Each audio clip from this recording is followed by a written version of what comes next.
Hey guys, this is the Writing Prompt channel. Here, we take posts from Reddit and read out loud the best stories with the help of a bot. Enjoy this amazing story. The Writing Prompt by user Lord_of_the_fade. You are immortal and have been working on an alien ship for the last 80 years alongside aliens that have a much longer lifespan than humans. They have begun to notice your lack of aging in your time spent with them as here. Here is the amazing story made with the help of the prompt by user Warbiton_warrior. The bowels and intestines of the lowest decks of the ship were the places Fred hated most. Dark, dingy, and always had a lasting smell of whatever Jixkas had for lunch. This truly was the worst part of space travel. At least so Fred thought. Since his early days, approximately 80 years ago, Fred had dreamt of exploring the galaxy in his own ship. The never-ending sights to be seen and places to find. Fred made himself a promise when he left Earth, to go into the unknown, and never come back. Little did he know the unknown would be a long-standing service on Captain Ilop's ship as an engineer. He turned on his flashlight as he struggled to see the door to the plasma room in the dark. The iron cupolas had come loose once again, and as an expendable engineer, it was his job to come down here and fix them again. Finally, he found it. The great metal bulkhead to the plasma room was here for the third time this week. He grabbed the handle, then gave it a good twist until he felt the door moved. It gave off a loud creak as it opened, shaking the floor beneath him as he stepped it inside, feeling his pockets for his multi-tool. The lights turned on instantly and unexpectedly. Surprise! Quote. Fred jumped in shock, jumping his multi-tool. Jixka, Zunba and Trevi greeted him excitedly. Each of them had party hats on and tinsel dropped over their long foreboding tentacles.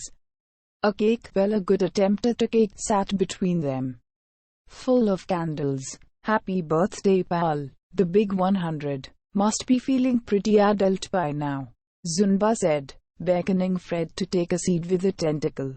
These three aliens were the other engineers on board. A nice gesture, Fred thought as he took his place in the circle. Guys, you shouldn't have. Fred was genuinely happy. Ever since he was forced and threatened to join the crew, he felt like an outsider.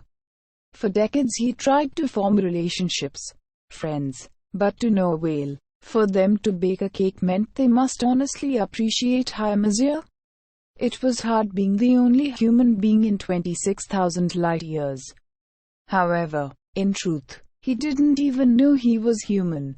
Though this might be his 100th birthday, he had the same 20-year-old body he left Earth with. He never understood why, but he certainly didn't want to tell his hosts about the embarrassing problem as here.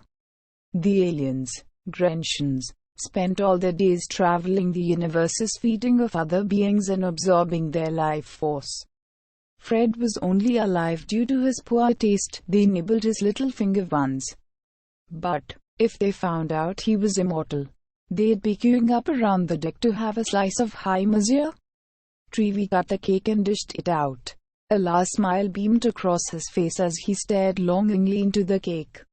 He slowly opened his mouth, dislocated his jaw so he could fit it all in. Zunba joined in with "Hi Mazia. You must be feeling like an adult now," Jixka said. "Oh, I've definitely matured these last few decades. No longer a child now," Fred replied, cheerful, dishing into his birthday cake. They had substituted the eggs with motor oil, but it tasted just fine. "How long did you say humans last for again? Swear you said it was only 1,000 years. Couldn't imagine a life that short." "Well, each to their own, I guess. Now I must really fix those cupolas. Thank you for the cake." Fred licked his fingers and got up, eager to get the conversation. "They're not broken. We faked the report to get you down here," Jixka said. He picked up the last piece of cake. Gradually he brought it to his mouth and chewed it up, taking care for it not to fall apart in his tight tentacle grip. Fred was getting nervous now. This whole charade was out of character for the Monsieur. Normally tease him for his puny body proportions. I'm going to tell you a story. Fred, please, sit down. Fred did as he was instructed. I'm the chief engineer on this ship. As such, I like to pride myself on knowing every subsystem, circuit and program that is on it. Now, I have heard other Grenchians call her an old pile of junk. I've heard others say it's time to scrap her. She's an old ship, Fred. Always breaking under the strain of the vacuum of space. You understand what I'm saying? Quote. Fred gulped. The high of the surprise had worn off now. Jixka was back to his old creepy self. I follow you, he said quietly. Good to know your human ears are listening. In a way, this ship is a lot like us. Old and always breaking. What happens when start to break? Quote. I don't know. We fix ourselves, Fred. We fix ourselves. Through the consumption of inferior life forms. Just as this ship here gets fixed with new younger parts. Fred was trying to control his panic. To keep up his facade. But the question of whether Jixku knew about his aging bugged high Monsieur. But you're human. I don't expect you to understand. You've done a great service for this ship. Thank you. You're most welcome. Please have another piece of cake. He pointed towards the bit of cake left. Fred shook his head. Any more motor oil would turn him sick. Not hungry. That's a shame. I was the other day. Down on that planet with the green sky. And you'd never guess what I found. What? Quote. Oh, go on. Guess for me, Jixka said with an encouraging smile. Love, Fred said reluctantly. The three Grenchians burst out in a long episode of laughter. Fred began to join in, but they suddenly stopped. No, a human. I found them in the IV prison. His heart dropped. Jixka knew. He was sure of it. Any moment now he'd be dead. He couldn't escape. He'd have to play it off.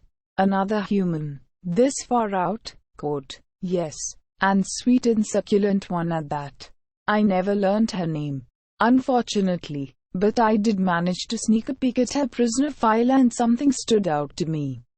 Something peculiar. What was that? Quote. There was a long pause as Jixka consolidated his thoughts. Fred could see saliva dripping down from his large mouth. Funny thing was, she tasted different to you. Remember that time I nibbled your finger? I looked at the leftovers. She was all grey and frail. One might describe her as old. Fred was sweating badly now. He knew they could see it. This was it. His journey over. I saw on her file her age.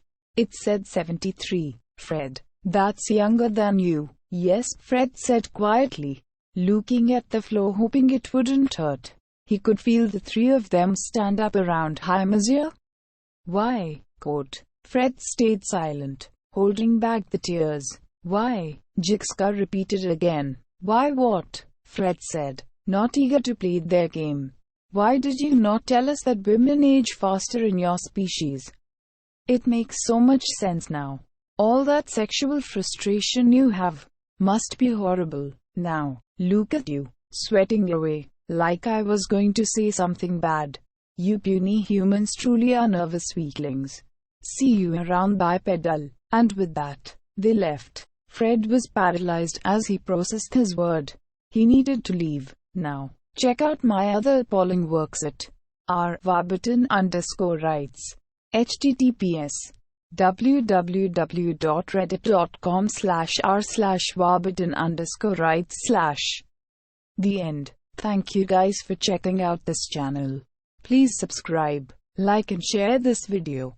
See you in next one. Thank you and goodbye.